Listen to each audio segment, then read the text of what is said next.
Hello, everybody. This is the lesson for Thursday, May 6th. And I'm going to write 5/6/21. It has a tail end of the stuff that we did on May 5th also. All right, I'm going to do this. All right, I'm using Sharpie and a blue highlighter because I hope they show up better on the camera. All right, I'm going to go quickly. So remember, you can pause, and I'm going to include in the Google Classroom a scanned final version of this also. Because of the Earth's spin, that's right here, everything in the northern hemisphere is deflected to its right. Everything in the southern hemisphere is deflected to its left. All right. You would expect the hottest surface temperatures on Earth to be near the equator. So I'm writing hot there. And you would expect the coldest temperatures to be at the poles. I'm going to write cold really small right there. I don't know if they even show up. That says cold. Okay. And then I'm going to turn this over here and write cold on the South Pole upside down. There, I'm going to turn the sheet right side up. Now, watch this. Now, everybody thinks, oh, heat rises. No, it doesn't. Heat goes any direction it wants to, but heated air rises. And that's not the same thing. Air and heat are not the same thing. So, look at this. This is a hot, tropical surface of the Earth. The sun beating down on it. And the air going across the surface is going to warm up. I mean, hopefully this red will show up. And it's going to go this way. And this air moving along the ground is going to warm up. And the heated air rises at the equator. Okay? Now, it cools off when it gets up. This is miles up. It's cooling off. The air doesn't go off out into space. Gravity keeps hold of the atmosphere. Otherwise, we'd all be dead. Okay? So here's the air cooling off. I'm using blue for cold. And then sinking. Okay? Comes up here, cools off, sinks.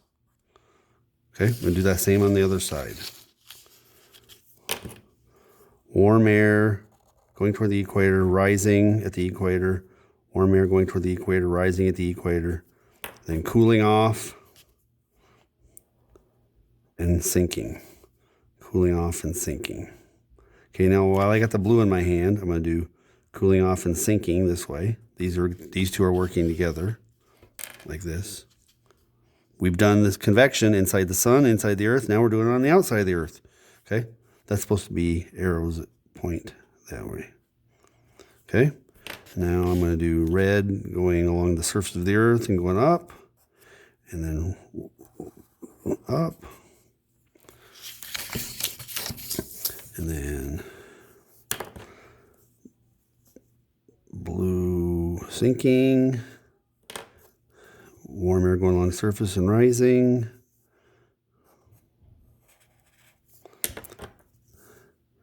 It just keeps alternating over and over and over again. I had very visual people going, oh, I get it. They saw the pattern and they got ahead of me. It's fine as long as you don't screw up the arrowheads.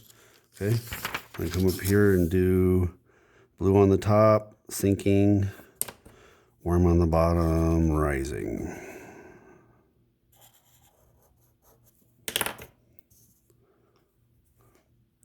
There's a lot of time pressure. That way these videos don't take forever to upload. Okay, hopefully it comes as no surprise to you that there's cold sinking air at the poles. Both of them. Okay. Hot rising air at the equator, cold sinking air at the poles. All right, now everywhere that I have blue arrows coming down, I'm writing cold. I'm going to write it really small. Cold. Cold. Cold.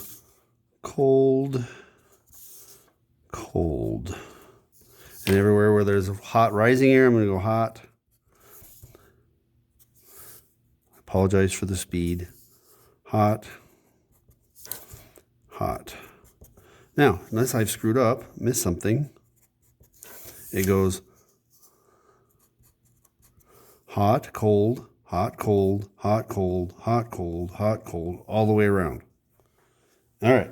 Now, this little dot right here, these are the wind belts. There's 6 wind belts on Earth.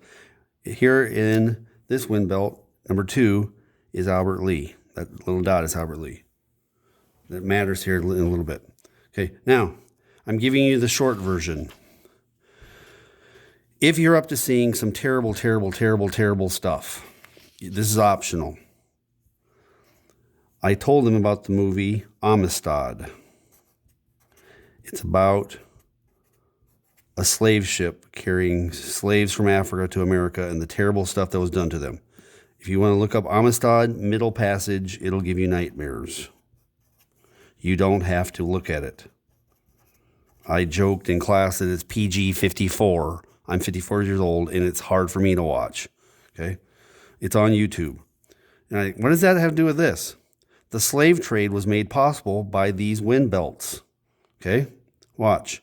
Here is warm surface air moving toward the equator and being deflected to its right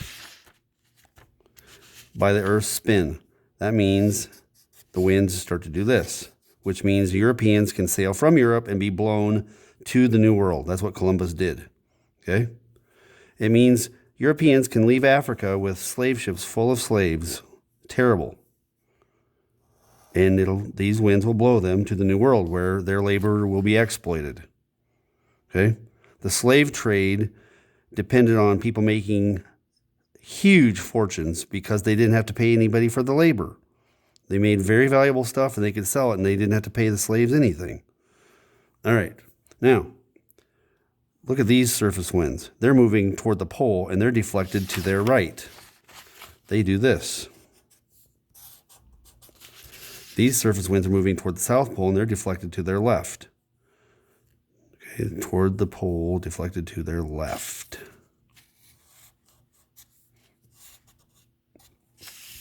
These winds up here are moving toward the equator, deflected to their right.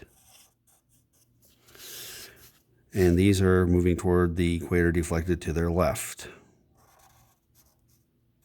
Now, I'm done with arrows for this, and you're like, good. Now, here's the thing to remember.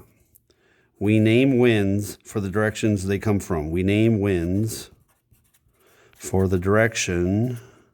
I left out the word the. For direction they come from.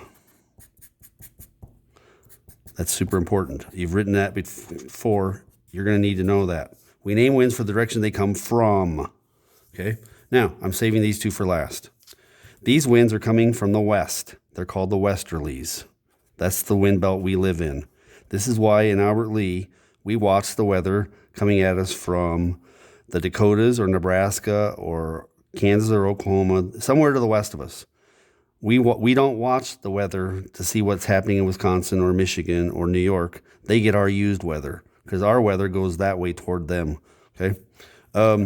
Now down here, so wind belt 2 is westerlies. Wind belt 5 is also westerlies coming out of the west.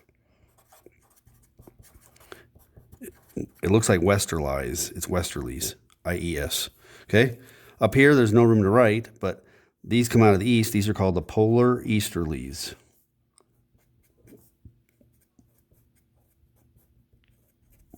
Polar easterlies. And these are also the polar easterlies.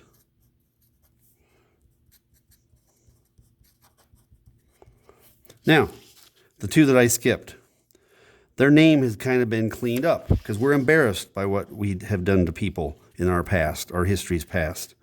Okay? The slave trade makes people uncomfortable, as it should, because it shouldn't have happened. Okay?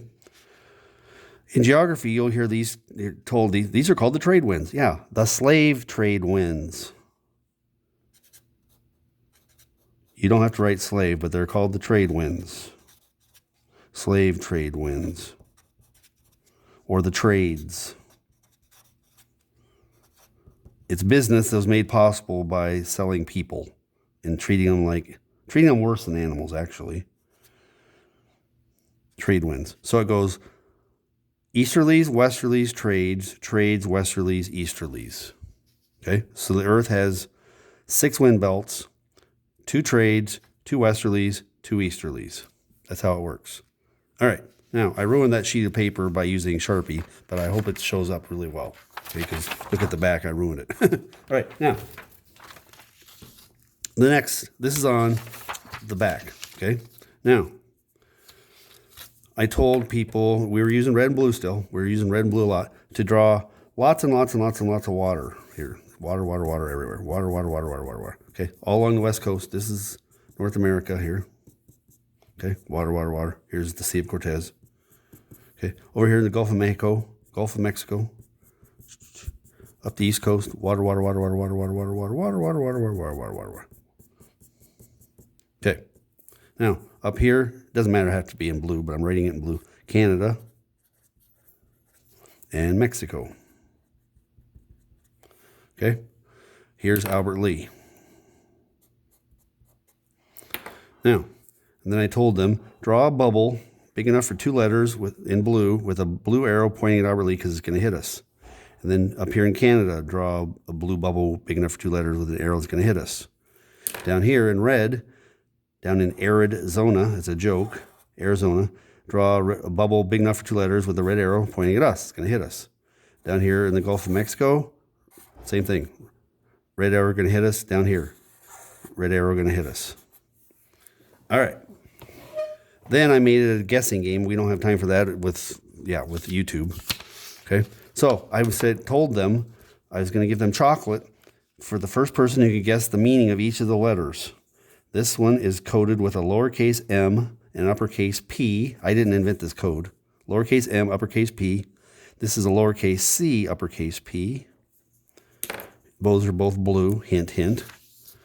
Down here in red, lowercase c, uppercase t, lowercase m, uppercase t, and this is a twin, lowercase m, uppercase t. And I'll give you a hint. Each of the M bubbles have water in them. Then I told them to guess and start guessing, and people gave me all kinds of guesses. The C does not stand for Canada. Okay. Now, down here, we write MP and CP. I don't know why they made the first letter's lowercase and the second one's uppercase, but whatever. Okay. And then red, MT and CT. And I will tell you, if you're trying to guess these, the M is the hardest letter, the P is the easiest, the T is the next easiest, the C's, okay. Okay, so they were guessing. And then here, I'm going to just give it to you, okay? Notice that the 2 P's, the 2 that have a P in them, are toward that way. And they're both in blue. And eventually somebody guessed polar. Okay, and polar. And then somebody would guess the T's next. They're all down this way and they're red. The colors matter. And that stands for tropical.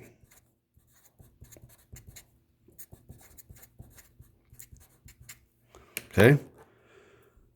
And then I would tell them, okay, notice where the C's are. And notice that the M's all have water. And eventually somebody would get C is continental, which is a long word. CONTINENTAL.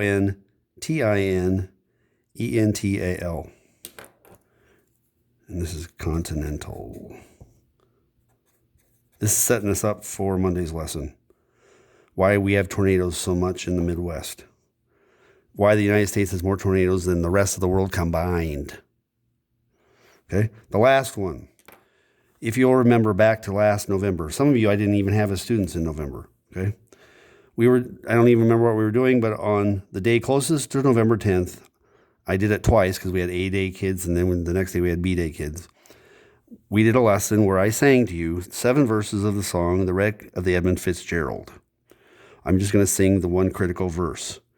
In a dusty old hall in Detroit, they prayed in the M-word Sailors Cathedral. The M word is maritime. In a dusty old hall in Detroit, they prayed in the Maritime Sailors Cathedral. Maritime means something related to the ocean. There's maritime law. For example, piracy is still happening in the world. It's still breaking maritime law. If you fall in love with somebody and you go on a ship, the ship captain can legally marry the 2 of you. Okay? That's maritime law. Maritime means related to sailing and oceans. Okay, so I'm going to hit stop. This is as far as we got. Let me see, how am I doing on time? 15 minutes, right? Good grief. It's going to take almost 3 hours to upload. Okay, that's it.